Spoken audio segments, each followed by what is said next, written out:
हाँ तो बच्चों, आज अपनी पहली क्लास होने वाली है out of the series of lectures that we are going to take for TGT का बायोलॉजी का प्रिपरेशन बच्चों।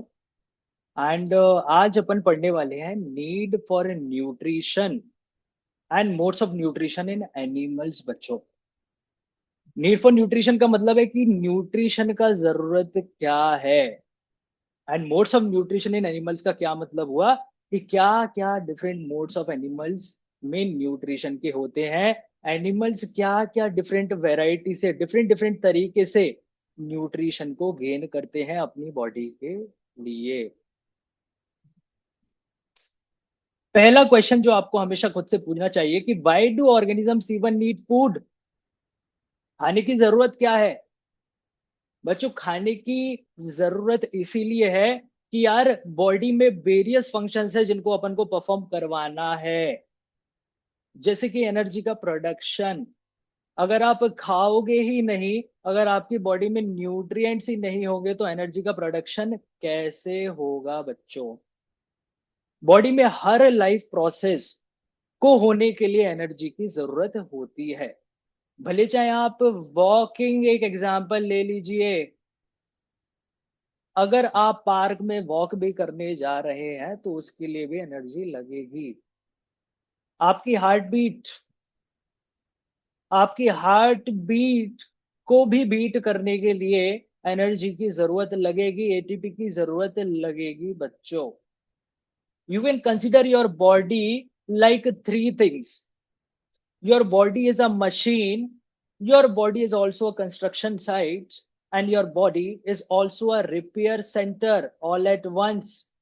आपकी बॉडी एक मशीन की तरह है, ये बहुत सारे काम ऑटोमेशन पर करती है, एंड इस ऑटोमेशन पर काम को होने के लिए न्यूट्रिशन की जरूरत पड़ेगी बच्चों। Your body is also a construction site भाई। कंस्ट्रक्शन साइट का मतलब है कि धीरे धीरे ग्रोथ, धीरे धीरे बॉडी में ग्रोथ देखने को मिलती है। जिस तरीके से कंस्ट्रक्शन साइट पे ब्रिक्स बाय ब्रिक्स लग लग के एक पूरी बिल्डिंग का फॉर्मेशन हो जाता है, उसी तरह बॉडी में जिस तरीके से न्यूट्रिशन एड ऑन करता है सेल्स में, उसी तरह बॉडी में ग्रोथ भी देखी जाती है बच्चों। Also body is a repair centre. Mobile का रिपेयर सेंटर बोलो या किसी और चीज का रिपेयर सेंटर बोलो, पर रिपेयर जरूर होता है बॉडी में। आपकी बॉडी में कट लग जाए एक छोटा सा, वहां पर दोबारा से हीलिंग चालू हो जाती है, that is called as repair. आपकी बॉडी में रिपेयर भी हो रहा है। पर बॉडी में ये रिपेयर कराने के लिए, बॉडी में कंस्ट्रक्शन कराने के लिए और बॉडी में सारी चीजें ऑटोमेशन पर रखने के लिए आपको न्यूट्रिशन की जरूरत पड़ेगी बच्चों। And nutrition comes from food, खाना जो आप डेली बेसिस पर खाते हो, जो एनिमल्स डेली बेसिस पर खाते हैं, जो प्लांट्स डेली बेसिस पर अब्सॉर्ब करते हैं फ्रॉम एयर और द सॉइल। तो food it acts as a fuel, fuel की तरह एक्ट करता है food. It also acts as a raw material and it also acts as repair वाला किट बच्चों। I think it is clear right? Moving ahead बच्चों, as I already mentioned कि energy production के लिए न्यूट्रिएंट्स की जरूरत होती है। This is the first function of nutrition बच्चों। सारे लाइफ की प्रोसेसेस में एनर्जी की जरूरत है, whether it is movement from walking to heart beat बच्चों। Second function is growth. आपके शरीर की जो ग्रोथ होती है, डिफरेंट बॉडी के ऑर्गन्स में ग्रोथ देखने को मिलती है, it is only dependent upon nutrition.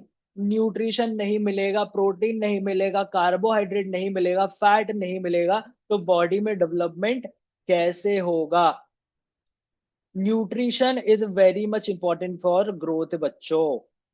Moving ahead, सोचने के लिए, जो आप बैठ के ओवर थिंक करते हो अपने एग्जाम के लिए, या फिर आपका कोई ब्रेकअप हो गया या कुछ हो गया, जिंदगी में कुछ भी चल रहा है, ये सारी चीजों को सोचने के लिए भी तो भाई एनर्जी चाहिए। This energy comes from nutrition बच्चों। Also this energy is released by cellular respiration. Future lectures में we will understand the concept of ATP, adenosine triphosphate. This is the energy currency of a cell as well as the body. अगर ATP नहीं होगा तो body में कोई function नहीं होने वाला, ना बॉडी की ग्रोथ होगी, ना हार्ट बीट करेगा, ना कुछ होगा। तो एटीपी इज वेरी इंपॉर्टेंट, और जब सेल में रेस्पिरेशन का प्रोसेस होगा उसमें एटीपी का प्रोडक्शन होता है। This you have to keep in mind for some time बच्चों। We will get into the depth of this जब अपन आगे रेस्पिरेशन पढ़ेंगे। Moving ahead, next function of nutrition is growth. As I already said, body में अगर growth होगी तो उसके लिए न्यूट्रिएंट्स की जरूरत पड़ेगी, प्रोटीन की जरूरत पड़ेगी, फैट की जरूरत पड़ेगी, कार्बोहाइड्रेट की जरूरत पड़ेगी, आपको विटामिन एंड मिनरल्स की भी जरूरत पड़ेगी। These are also parts of nutrients. अच्छा, न्यूट्रिशन की जरूरत पड़ती है नए सेल्स के फॉर्मेशन के लिए। एक सेल से अगर दो सेल का फॉर्मेशन हो रहा है तो अपने आप तो हो नहीं जाएगा, उसको रॉ मटेरियल की जरूरत पड़ेगी। This raw material is in nutrition बच्चों। सेल्स से टिश्यूज का फॉर्मेशन होता है, ये बात आपको याद रखनी है कि अगर एक सेल है, इसको कहते हैं एक cell, this is a single cell. जब मल्टीपल सेल साथ में आ जाते हैं तो एक एग्रीगेट ऑफ सेल फॉर्मेशन होता है जिसको कहते हैं tissue. This is called as tissue बच्चों। So let's say this is a tissue. अब अगर more than one tissue, this is one tissue, this is second tissue and this is third tissue बच्चों, अगर मोर देन वन टिश्यू साथ में आ जाते हैं तो फॉर्मेशन होता है ऑर्गन का बच्चों, ऑर्गन का फॉर्मेशन हो जाता है। जैसे कि आपकी जो किडनी हुई, जैसे कि आपका जो लिवर हुआ, जैसे कि आपका जो हार्ट हुआ, दीज आर ऑल ऑर्गन्स बच्चों। एंड ऑर्गन मल्टीपल टिश्यू से मिलकर बनते हैं, ऐसा बिल्कुल भी नहीं है कि सिंगल टिश्यू से बन गया। सिंगल टिश्यू से नहीं बनता कोई भी ऑर्गन, उसको मल्टीपल टिश्यूज का रिक्वायरमेंट होता है बच्चों। You have to keep this in mind. A child growing taller needs protein and nutrients. As I just said बच्चों, कि अगर कोई बच्चे की साइज इंक्रीज हो रही है, कोई छोटे से बड़ा हो रहा है, कोई एडोलेसेंट से एडल्ट बन रहा है, तो इस मोमेंट में उसको प्रोटीन की जरूरत पड़ेगी। आपने देखा है कि कितने सारे लोग आजकल जिमिंग करते हैं। उस जिमिंग में हो क्या रहा है, जो मसल का फाइबर है उसको ब्रेक डाउन किया जाता है और यहाँ पर प्रोटीन को इंसर्ट कर दिया जाता है। जो वे प्रोटीन इतना खाया जा रहा है, उस वे प्रोटीन का काम ये है कि जहां पर दरार पैदा हुई है वहां पर जाकर सीमेंट भर दो, मतलब प्रोटीन भर दो। एक बार जब उस एरिया में प्रोटीन इंसर्ट हो जाएगा तो वो छोटी सी जगह बल्क में दिखने लगेगी, बड़ी हो जाएगी। Therefore nutrients is very much important for growth. ये आपको याद रखना है, this is very much important thing. Next is repair and maintenance. As I already told you कि बॉडी में दिन भर रिपेयर और मेंटेनेंस का काम चलता रहता है। आपको पता होगा कि अगर आप चलते हुए किसी जगह टकरा जाओगे तो टकराने पर ही आपकी बॉडी में कुछ हजारों सेल, कुछ लाखों सेल डैमेज हो जाएंगे। इतने सारे सेल जो डैमेज हो रहे हैं, इनके रिपेयर का काम कैसे होगा, उसके लिए न्यूट्रिशन रिस्पॉन्सिबल है बच्चों। Nutrition helps in repairing tissues. Also body में बहुत सारे सेल अपनी पूरी एज पर आने के बाद डेड हो जाते हैं, मेच्योरिटी पर आकर डेड हो जाते हैं। इन डेड सेल को रिप्लेस भी तो करना पड़ेगा। रिप्लेस कैसे होंगे भाई, रिप्लेसमेंट के लिए भी न्यूट्रिशन लगेगा, नए सेल लगेंगे। नए सेल कहां से आएंगे, जब उनको न्यूट्रिशन मिलेगा। आपकी बॉडी में एक छोटा सा कट लग गया भाई, एक छोटा सा कट लग गया आपको, इस कट की हीलिंग के लिए आपको प्रोटीन की रिक्वायरमेंट होगी. This protein is again what? Nutrient. Is it clear बच्चों? Next function of nutrition is regulation of body के फंक्शंस. आपको पता है कि बॉडी में वेरियस फंक्शंस होते हैं. बॉडी अपने आप को गर्म भी रखती है. बॉडी जब आप एक जगह से दूसरे एनवायरनमेंट में मूव करते हो तो खुद को ढालती भी है. इन सारे मूवमेंट पे रेगुलेशन हो रहा है आपकी बॉडी में. एंड इन रेगुलेशन के लिए कुछ हॉर्मोन्स रिस्पॉन्सिबल हैं, कुछ एंजाइम्स रिस्पॉन्सिबल हैं, ऑल्सो कुछ नर्व के इम्पल्सेस रिस्पॉन्सिबल हैं. इन हॉर्मोन्स, एंजाइम और नर्व इम्पल्स को सपोर्ट करने के लिए किस चीज की जरूरत पड़ने वाली है बच्चों? न्यूट्रिशन की जरूरत पड़ने वाली है. Nutrients are very much important. जैसा कि आपको पता है कि जो हॉर्मोन्स होते हैं, these are made up of proteins. Hormones are made up of proteins, enzymes are also made up of proteins, and nerve की जो इम्पल्स होती है उसके लिए कुछ न्यूट्रिएंट्स जैसे कि पोटेशियम एंड सोडियम रिस्पॉन्सिबल होते हैं. तो ये जो प्रोटीन हुआ और जो ये पोटेशियम और सोडियम हुआ, ये है क्या बच्चों? These are nutrients. I hope it is clear बच्चों. Next function of nutrition is storage of energy. अच्छा, बॉडी में जो एनर्जी होता है वो हमेशा यूटिलाइज नहीं होती जाती. उसका स्टोरेज का भी बॉडी में मैकेनिज्म होता है बच्चों. जो अगर आपने बॉडी में एक्सेस न्यूट्रिशन ले लिया, एक्सेस न्यूट्रिएंट्स ले लिए, एक्स्ट्रा घी खा लिया. कई लोग होंगे जिनके घर में बहुत ज्यादा घी की रोटी बनती है, बहुत ज्यादा घी दाल में डाल के खाया जाता है. तो घी भी क्या है? लिपिड है. घी क्या है? लिपिड है. घी क्या है? एक तरीके का ऑयल ही कह सकते हो इसको आप. It is kind of a lipid. And what is lipid? It is nutrient. तो जब आप एक्सेस फूड खा लेते हो और उस न्यूट्रिएंट को बॉडी अगर पचा नहीं सकती, तो उसको बॉडी या तो ग्लाइकोजन के फॉर्म में स्टोर कर लेगी या तो फैट के फॉर्म में स्टोर कर लेगी बच्चों.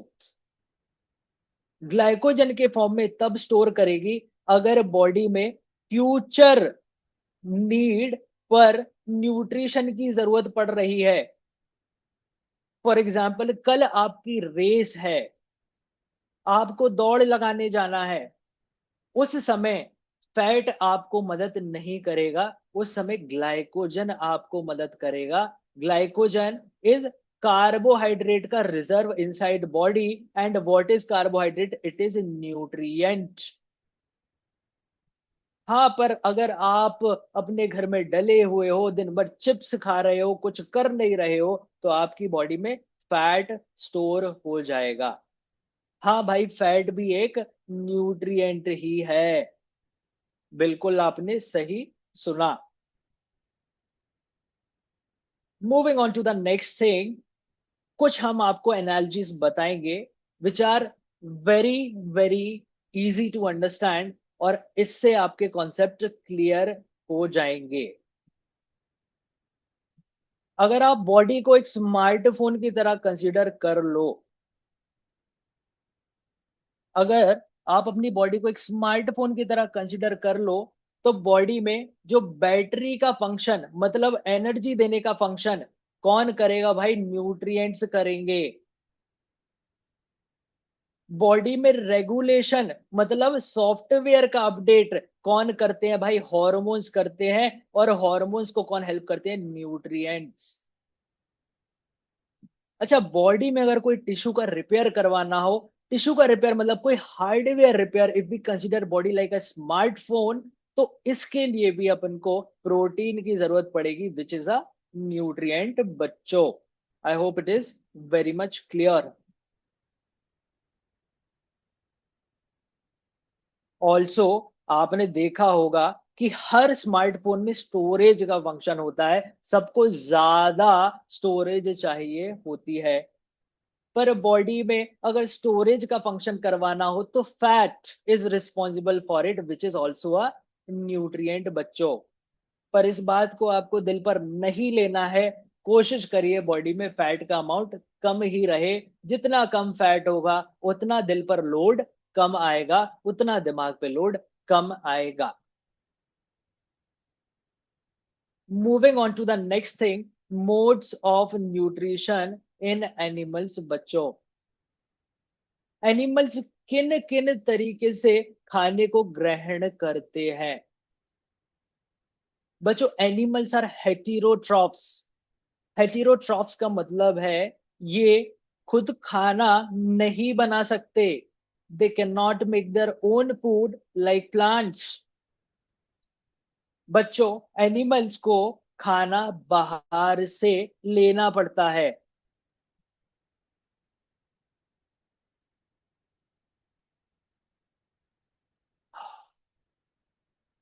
तो एज आई सेड, एनिमल्स को खाना बाहर से लेना पड़ता है, किसी एक्सटर्नल सोर्स से खाने को लेना पड़ता है हर वैरायटी के एनिमल को। इट इज वेरी रेयर कि कोई एनिमल खुद का खाना खुद बना दे।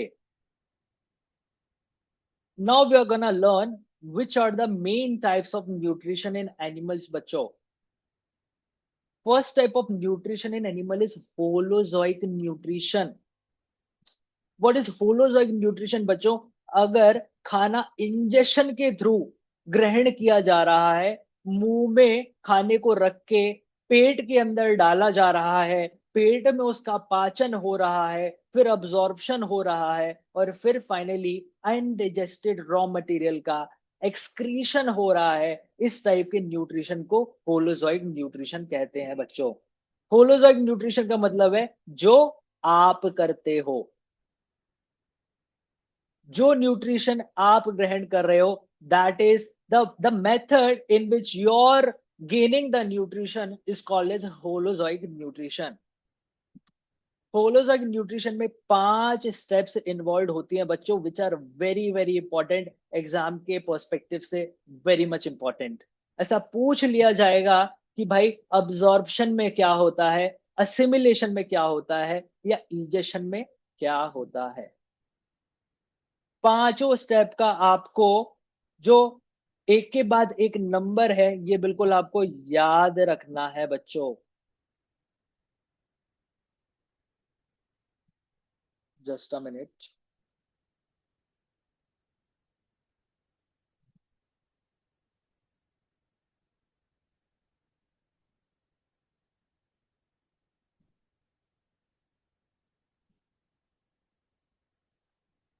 बच्चों, in case there are any doubts we can wait till the end of the class, end में आप मुझसे डाउट पूछ सकते हैं। At the moment let's just focus on finishing the topics first. Okay बच्चों, तो आपको पांचों स्टेप्स याद रखना है होलोजोइक न्यूट्रिशन की। सबसे पहले अपन खाने को इंजेस्ट करेंगे। लेट अस से ये आप हैं,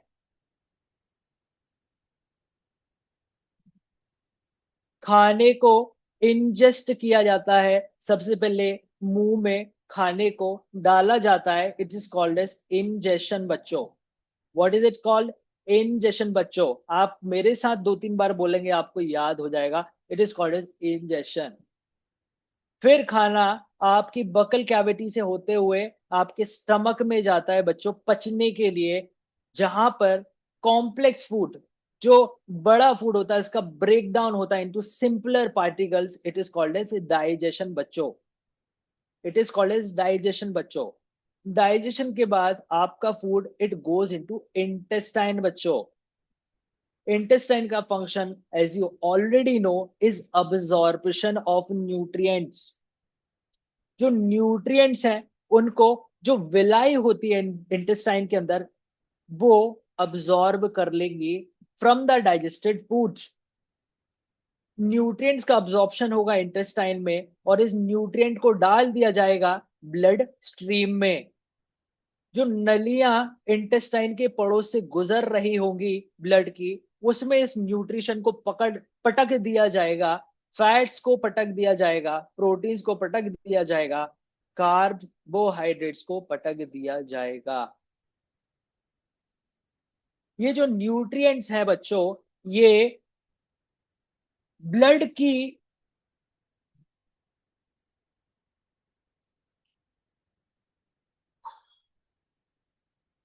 ये जो न्यूट्रिएंट्स हैं बच्चों, इस ब्लड की नली में होते हुए पूरी बॉडी में ट्रैवल करेंगे। पर क्या ट्रैवल करने से काम बन जाएगा? क्या बच्चों, ट्रैवल करने से काम नहीं होने वाला जब तक इस न्यूट्रिशन का सेल्स यूज ना करे।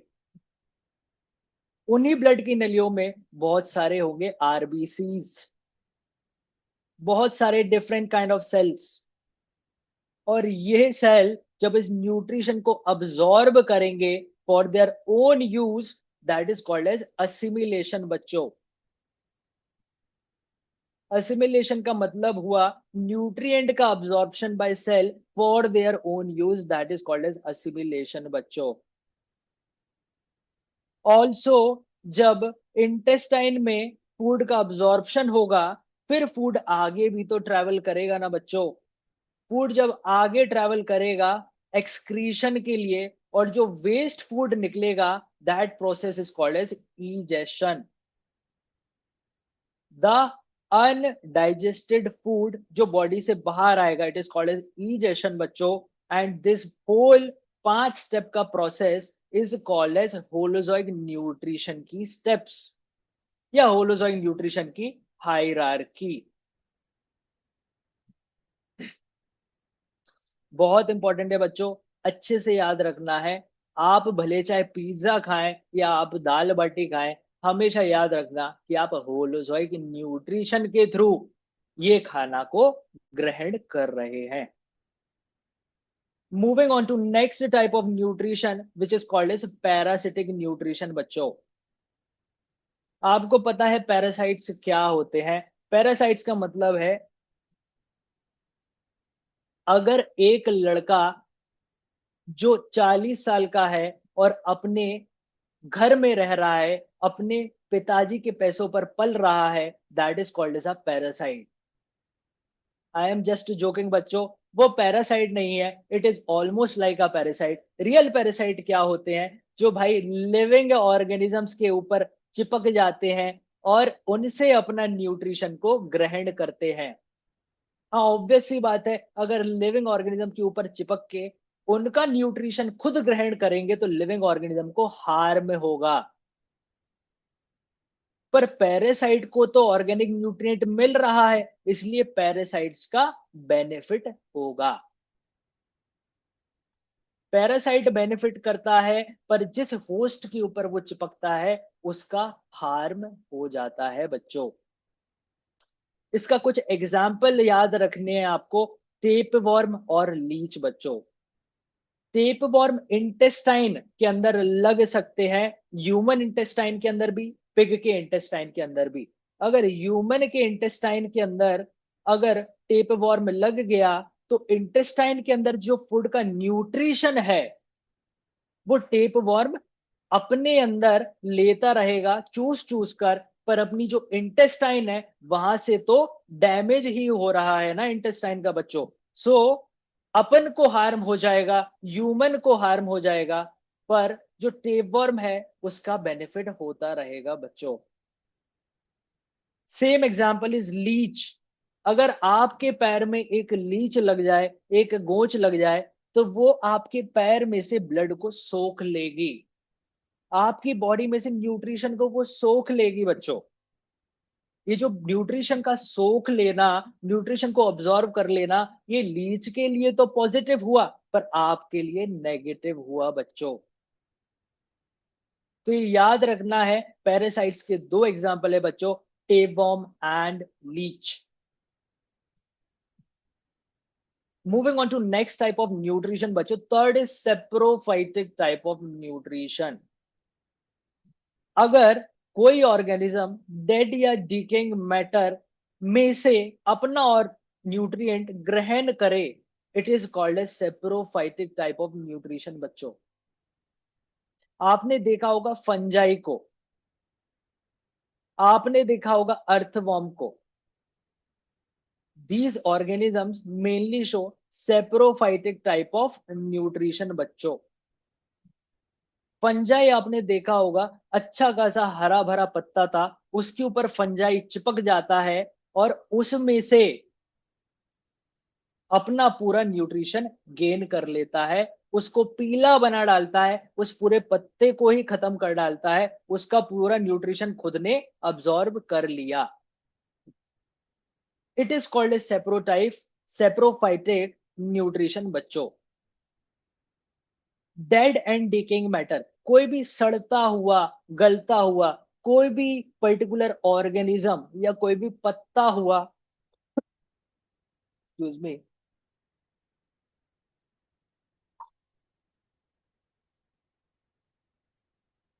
उस पत्ते पे से या उस ऑर्गेनिज्म में से अगर कोई दूसरा ऑर्गेनिज्म अपना न्यूट्रिशन निकाल रहा है, it is called a saprophytic nutrition बच्चों।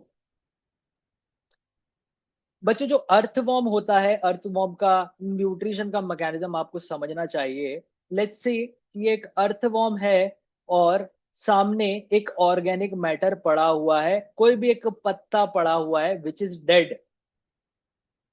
पत्ता डेड होने का मतलब ये नहीं होता कि उसका ऑर्गेनिक मैटर चला जाएगा, उसके अंदर स्टिल ऑर्गेनिक मैटर होगा। What earthworm will do is, ये अर्थवॉर्म अपने मुंह को बाहर निकालकर इस पर थूकेगा, इसको और गलाएगा, इस ऑर्गेनिक मैटर को इतना गलाएगा कि ये पूरा गल जाएगा, फिर अर्थवॉर्म इस पूरे ऑर्गेनिक मैटर को एनगल्फ कर लेगा। So basically earthworm is feeding on a dead matter, dead and decaying matter पे अगर आप फीड कर रहे हो, उससे न्यूट्रिशन अगर आप निकाल रहे हो, it is called a saprophytic type of nutrition बच्चों। This saprophytic type of nutrition is also shown by fungi and bacteria. Examples are super important. याद रखना है, धोखे से भी ये नहीं सोचना कि भाई सिर्फ डेफिनेशन पूछ ली जाएगी, नहीं, examples are super important, exam में आते ही है। Next type of nutrition is symbiotic nutrition. अरे भाई तुम्हारा भी भला हो जाए, मेरा भी भला हो जाए, दिस इज सिम्बायोटिक न्यूट्रिशन। दोनों ऑर्गेनिज्म बेनिफिट कर रहे हैं, ये एग्जाम्पल रहेगा सिम्बायोटिक न्यूट्रिशन का। पहला एग्जाम्पल देखिए, टर्माइट्स एंड माइक्रोब्स। आपको टर्माइट्स के बारे में पता होगा, जो कि वुड यानी लकड़ी को कतर देती है, लकड़ी को सड़ा देती है, दोज आर टर्माइट्स। आपने देखा होगा बहुत सारे फर्नीचर के अंदर टर्माइट लग जाती है और वो पूरा का पूरा फर्नीचर का कबाड़ा हो जाता है, उसके अंदर पूरा लकड़ी गल जाती है, it is because of termites. पर इस टर्माइट के पेट में एक खास चीज रहती है जिसको कहते हैं माइक्रोब्स। इन माइक्रोब्स का काम क्या है बच्चों, टर्माइट जब भी वुड को इनहेल करेगी, जब भी इंजेस्ट करेगी अपनी बॉडी में, जब उसके स्टमक में वो जो वुड जाएगी, जब वो लकड़ी जाएगी, एंड लकड़ी is made up of cellulose, इस सेलुलोज के डाइजेशन के लिए माइक्रोब्स आर रिस्पॉन्सिबल। अगर टर्माइट ने सिर्फ सेलुलोज को इंजेस्ट कर लिया पेट में और माइक्रोब्स ने नहीं पचाया, तो टर्माइट की मौत हो जाएगी। बट माइक्रोब इस सेलुलोज को पचा देते हैं, टर्माइट भी जिंदा है, माइक्रोब भी खुश है। अच्छा, इस एग्जाम्पल में माइक्रोब के लिए क्या मिल रहा है भाई, माइक्रोब के लिए दो चीजें मिल रही हैं। पहली चीज है cellulose for eating and second is space for living. हर व्यक्ति को रहने की एक जगह,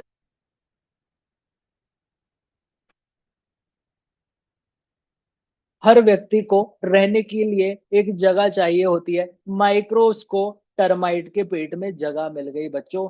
that is how both the organisms are benefiting from each other बच्चों। सेम एग्जांपल है ह्यूमंस एंड गट बैक्टीरिया का। बॉडी के अंदर gut bacteria are super important बच्चों। अपने स्टमक के अंदर जो बैक्टीरिया होता है, it is mainly responsible for digestion. आपको पता है आज के जमाने में we consume variety of food बच्चों, और जरूरी नहीं है कि हर खाना क्लीन फूड ही आए। There will be various kind of bacteria, viruses, microbes in that food. इन बैक्टीरिया, वायरस एंड माइक्रोब्स का कैंसिलेशन होना भी जरूरी है, वरना बॉडी में इन्फेक्शन हो जाएगा। This cancellation majorly happens during digestion. Also इस डाइजेशन में अपनी बॉडी तो हेल्प करती ही है, साथ में बैक्टीरियाज भी हेल्प करते हैं बच्चों। आपकी बॉडी में जो कई सारा ऐसा फूड है which can not be directly digested through mechanical body, पर उसके डाइजेशन के लिए bacterias are very much responsible बच्चों। रिटर्न में बैक्टीरिया को क्या मिल रहा है? रहने की जगह, रहने की जगह मिल रही है, एंड परफेक्ट टेम्परेचर मिल रहा है फॉर लिविंग। रहने के लिए एक परफेक्ट टेम्परेचर मिल रहा है। कई सारे बैक्टीरियाज को एसिडिक कंडीशंस की जरूरत होती है, कई सारे बैक्टीरियाज को गर्म जगह की जरूरत होती है, which is properly found in your gut. तो हो गया ना दोनों के लिए positive positive relation. It is called as symbiotic nutrition बच्चों। So these were the four major type of nutrition in animals that we had to cover बच्चों। Next is super summary. Super summary का मतलब सारी चीजें जल्दी clear हो जाएंगी। Nutrition का मतलब क्या होता है भाई? न्यूट्रिशन कहाँ हेल्प करता है? एनर्जी प्रोवाइड करने में हेल्प करता है, बॉडी को ग्रो करने में हेल्प करता है, बॉडी में कहीं कट पिट गया तो रिपेयर करने में हेल्प करता है, और बॉडी को रेगुलेट करने वाली जो चीजें हैं उनमें हेल्प करता है nutrition.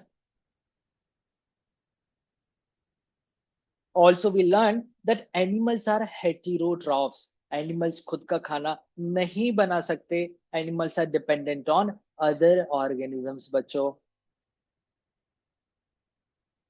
Main type of nutrition which is found in animals is holozoic nutrition. Mouth से इंजेस्ट करेंगे एंड एनस से उसको इजेस्ट करेंगे, that is called as holozoic nutrition बच्चों। इस चीज को याद रखना है। As I already told you earlier कि 5 steps of holozoic nutrition are super important, exam में पूछा ही जाएगा। इंजेक्शन के बाद होगा डाइजेशन, फिर होगा अब्जॉर्प्शन इन इंटेस्टाइन, फिर होगा assimilation in the cells, and finally egestion of undigested food. बच्चों आपको थोड़ा सा कंफ्यूजन आने वाला है असिमिलेशन एंड अब्जॉर्प्शन में। तो आपको याद रखना है कि अब्जॉर्प्शन होता कहां पे है? अब्जॉर्प्शन हैपन एट इंटेस्टाइन का लेवल। ऑब्जॉर्प्शन होता है इनटू द ब्लड। जो न्यूट्रिएंट्स अब्जॉर्ब हुए हैं भाई वो ब्लड में रिलीज हो जाएंगे, this is called as absorption.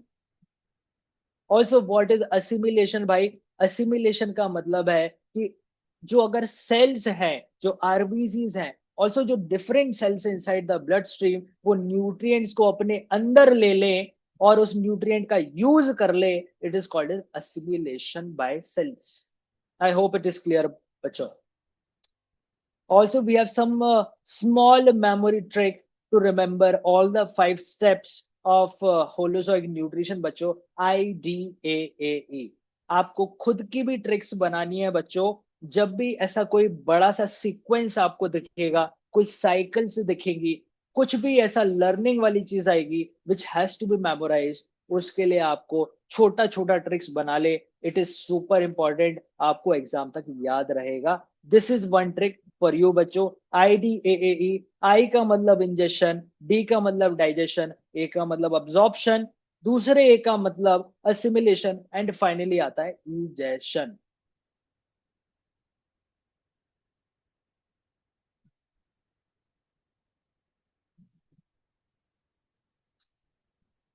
Finally moving on to the MCQs बच्चों। क्योंकि आपका एग्जाम होने वाला है MCQ based. Your exam is not theory based बच्चों. So in case you are not practising MCQs, you are doing the biggest disservice to this nation and to yourself बच्चों. आपको MCQ solve करने ही है. Daily basis पर at least 30 MCQs आपको solve करने ही है. इससे आपकी ही प्रैक्टिस होने वाली है.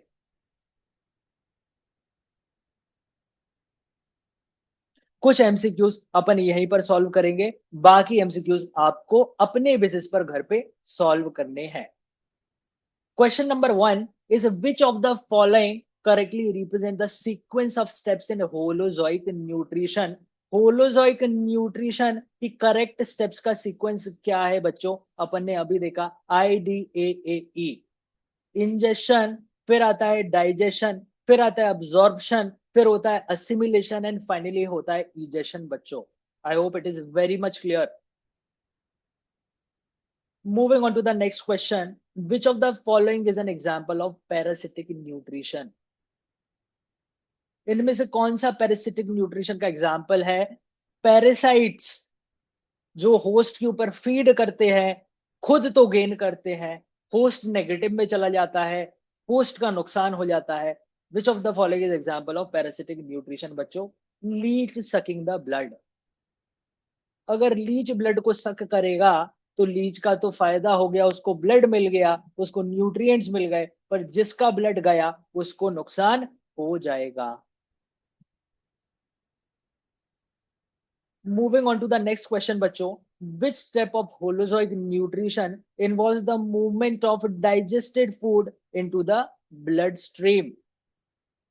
बच्चों ध्यान से पढ़ो, यहां पर पूछा जा रहा है which step of holozoic nutrition involves movement of digested food into the blood stream. अपन को ब्लड स्ट्रीम के अंदर न्यूट्रिशन को पहुंचाना है, सेल के अंदर न्यूट्रिशन नहीं पहुंचाना, और ब्लड के अंदर न्यूट्रिशन पहुंचाना है, इसका मतलब है absorption. I hope it is clear. Fourth question है, which of the following best describes assimilation बच्चों? What is assimilation? भाई सेल्स अगर न्यूट्रिएंट्स का यूज कर ले, it is called as assimilation बच्चों. Utilisation of absorb nutrients by cell is called as assimilation.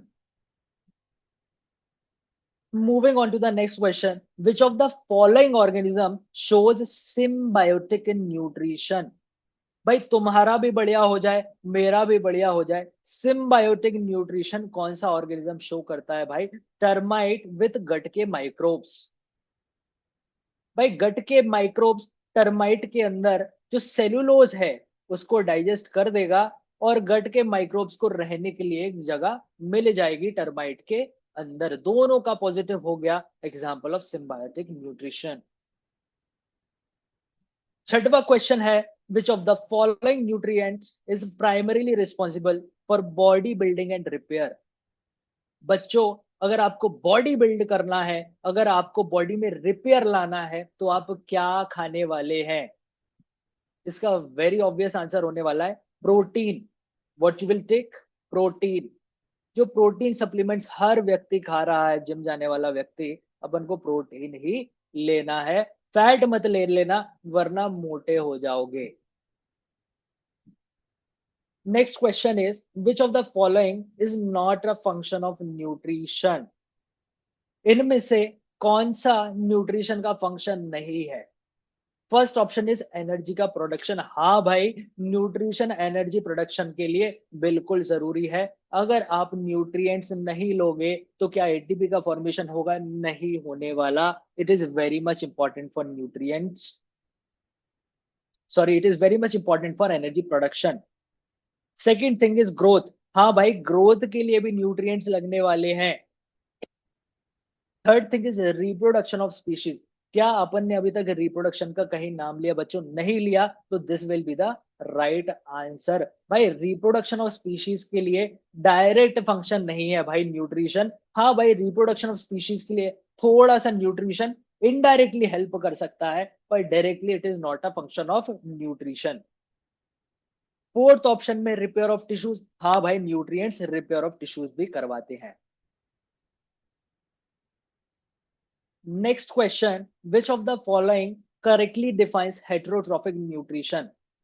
इनमें से कौन सा ऑप्शन हेटेरोट्रॉफिक न्यूट्रिशन को करेक्टली डिफाइन करता है? भाई हेटेरोट्रॉफिक न्यूट्रिशन मतलब खुद का खाना जो खुद नहीं बना सकते, दूसरे पे डिपेंडेंट है खुद के खाने के लिए, हेटेरोट्रॉफिक न्यूट्रिशन।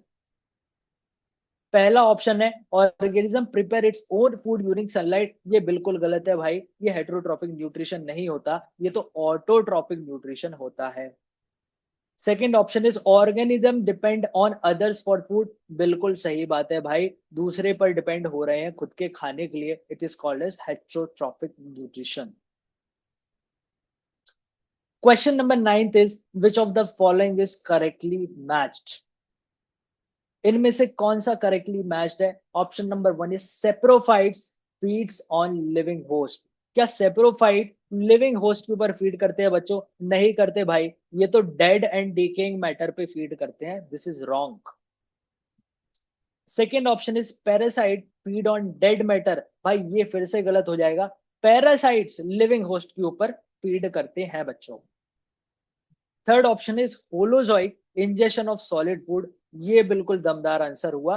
होलोजोइक न्यूट्रिशन का मतलब है अपन ने सॉलिड फूड को इंजेस्ट किया, then it moves towards the digestion, then it goes towards the absorption, finally होता है असिमिलेशन एंड एक्सट्रीमली हो जाता है ingestion. Moving on to the next question, bacho, which is going to be the 10th question of today's lecture. Also the final question, also the boss question of today's lecture. Which of the following step occur after absorption but before egestion? भाई ऐसा कौन सा step है जो absorption के तो बाद हो रहा है पर इजेशन के पहले हो रहा है? ये कौन सा स्टेप हुआ बच्चों? असिमिलेशन हुआ। यार इंटेस्टाइन से ब्लड स्ट्रीम के अंदर तो आ गया न्यूट्रिएंट, पर इस न्यूट्रिएंट को अब सेल भी तो अब्सॉर्ब करेंगे, ये सेल के द्वारा न्यूट्रिएंट का absorption and usages is called as assimilation बच्चों, assimilation will be the right answer बच्चों। आई होप आज का everything is clear.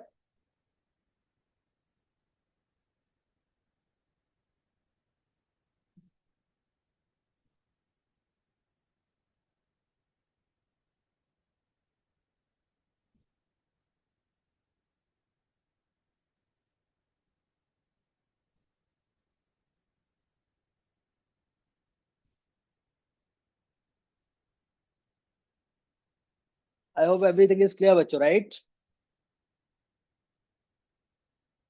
I want people in the chat now.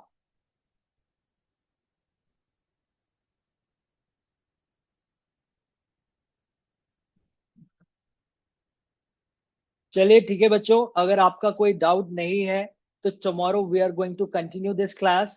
Also tomorrow we are going to learn about photosystem 1 and photosystem 2.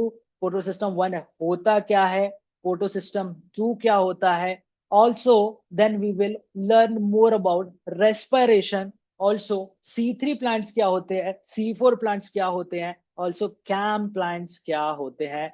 This whole stuff we are going to learn in next lecture बच्चों। I hope there are no doubts because बहुत extreme explanation आपको दिया गया है। Also ये बिल्कुल नहीं सोचना कि this is the level we are gonna study, आगे बढ़ते बढ़ते टॉपिक भी कठिन होते जाएंगे बच्चों, so always be ready for धमाका।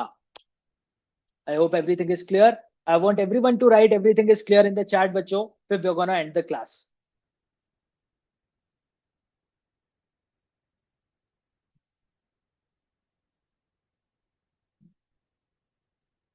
I think I've got